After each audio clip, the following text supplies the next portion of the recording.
हमारे साथ बीजेपी के स्टार प्रचारक शत्रुघ्न सिन्हा जी हैं। दिल्ली में रैलियों में जोर लगा रहे हैं। आखिरी दौर का प्रचार है। बात करेंगे शत्रुघ्न सिन्हा जी से। शत्रुघ्न जी, ऐसा लग रहा है कि बीजेपी की स्थिति बहुत अच्छी नहीं है दिल्ली में। अब तो आने वाला कल ही बताएगा। मतलब कि 10 तारीख को रिजल्ट बाहर आ जाएंगे, 7 तारीख को चुनाव संपन्न हो जाएगी। संपन्न यानी दिल्ली के मतदाताओं का, हम तमाम लोगों का भविष्य और वर्तमान मत पेटी में कैद हो जाएगा।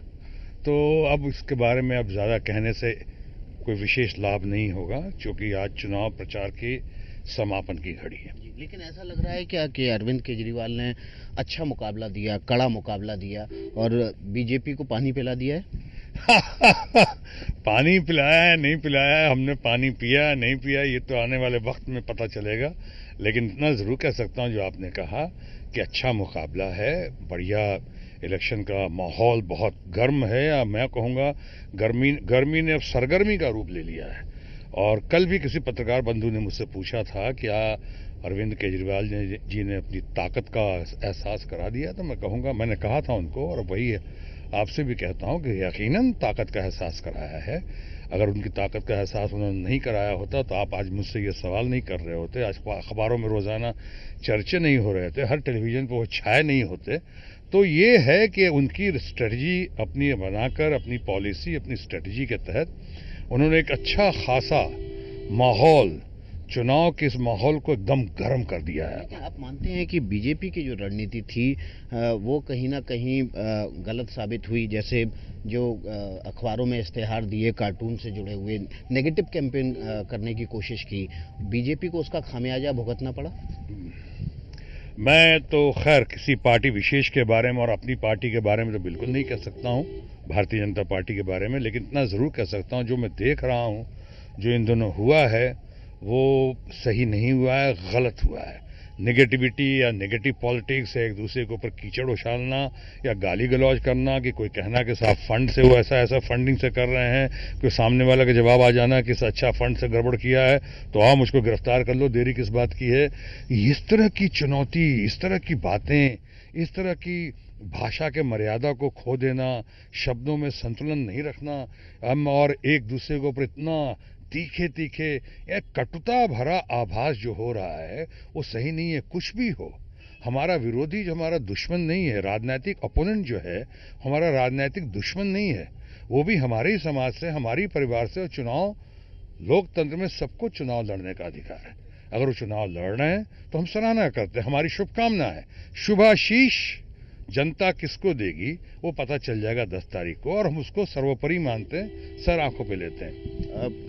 एक जो स्ट्रेटजी थी बीजेपी को, ऐसा लग रहा था कि दिल्ली में उनके पास कोई चेहरा नहीं है और इसलिए आखिरी वक्त पर किरण बेदी को बीजेपी में शामिल किया गया और उनको मुख्यमंत्री पद का उम्मीदवार भी बनाया गया। क्या ये जो रणनीति थी ये भी बीजेपी के लिए नुकसानदेह साबित हुई? क्योंकि बड़ा तबका पार्टी में ऐसा है जो नाराज है, दबी जुबान से ये बात कह रहा है, खुलकर सामने नहीं आ रहा है। खुलकर सामने नहीं आ रहे हैं लोग, हाँ, दबी दबी जुबान से लोग कहते हैं, हम भी कुछ ऐसी बातें सुनते हैं। लेकिन चेहरा तो एक से एक है दिल्ली में। हमने खुद ही कहा, हालांकि ये बात नहीं है, ये घड़ी नहीं वो बात करने की, लेकिन मैंने खुद ही कहा कि अगर हर्षवर्धन जी होते अच्छा होता, बहुत बढ़िया होता। हर्षवर्धन जी हमारे मित्र भी हैं और बहुत ही योग्य, बहुत काबिल, बहुत सर्वदल प्रिय नेता हैं। वो बहुत बढ़िया इंसान है और उनका ट्रैक रिकॉर्ड भी बहुत अच्छा है। लेकिन अगर पार्टी का निर्णय पार्लियामेंट्री बोर्ड के जरिए होता और पार्टी के बड़े बड़े नेताओं का अगर उस पर मुहर लग जाती है, ठप्पा लग जाता है, किरण बेदी, और किरण बेदी की अपनी छवि भी अच्छी है, ऐसी बात नहीं, किरण बेदी एक अच्छे व्यक्तित्व की मालकिन है, वो, उनके ऊपर कोई एलिगेशन, आरोप नहीं है, वैसा कोई भ्रष्टाचार का आरोप नहीं है। तो मैं समझता हूँ उन्होंने सोच समझकर गंभीरता के साथ ही किरण बेदी को उतारा होगा, और जब उतार दिया तो हम लोगों के सारा आंखों पे पार्लियामेंट्री बोर्ड का फैसला है, अपनी पार्टी का फैसला है, तो हम उसकी सराहना करते। लेकिन अगर कहीं कोई कमी या खामी दिखती है, या कुछ लोग जो दबी जुबान से बात कहते हैं तो कह रहे हैं, तो मैं समझता हूँ अभी चुनाव की इस घड़ी के बाद चुनाव के नतीजे आएंगे, उसके बाद हम यकीनन आपस में बैठकर पार्टी भी इस बात पे विचार विमर्श करेगी, समीक्षा करेगी, और जो भी डैमेज कंट्रोल करने की कोशिश होगी वो करेगी। आज नहीं तो कल काम आएगा। लेकिन हाल ही में ये भी कहा जा रहा है कि जो पिछले 4 राज्यों के चुनाव हुए वो नरेंद्र मोदी की वजह से वहां पर बीजेपी की पताका फहराई। क्या दिल्ली का चुनाव नरेंद्र मोदी के कामकाज का जनमत संग्रह माना जाए? देखिए, वैसे तो देश में हर तरफ आज हमारे नरेंद्र मोदी की लोकप्रियता है। नरेंद्र मोदी देश की इच्छा और अपेक्षा के प्रतीक हैं।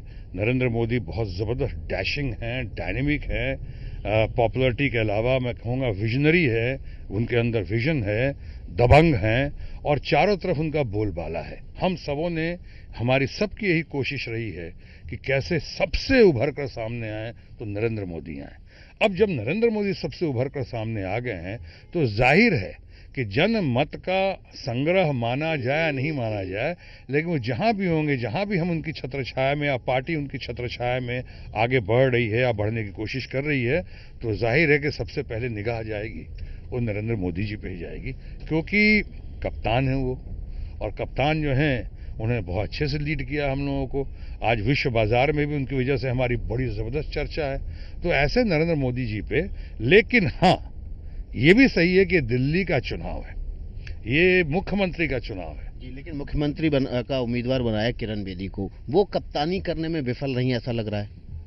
ये अभी तो कहना बहुत टू अर्ली होगा, अभी बहुत जल्दी होगा। मैं समझता हूँ अभी तक जिस तरह से किरण बेदी को समर्थन मिल रहा है या लोग समर्थन दे रहे हैं, उनकी बातें कर रहे हैं, मैं समझता हूँ कि इतने कम समय में, हाँ पार्टी का इसमें बहुत बड़ा हाथ है, पार्टी का और पार्टी के नेताओं का इसमें बहुत बड़ा हाथ है। इसके बावजूद मैं कहूँगा इतने कम समय में जीरो से हीरो बनकर पॉलिटिक्स में उभरना ये बहुत कम बार देखा गया है। जीरो से हीरो में इसलिए कह रहा हूँ, ये नहीं कह रहा हूँ कि जीरो है।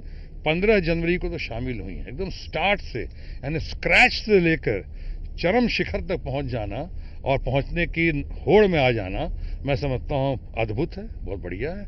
आने वाला वक्त बताएगा कि हम इसमें कहां तक कामयाब होते हैं, लेकिन हमारी कोशिश है कि ये हम भारतीय जनता पार्टी का परचम फिर से लहराएं और कमल की झोली में कमल को दिल्ली का कमल हम नरेंद्र मोदी जी की गोद में समर्पित करें।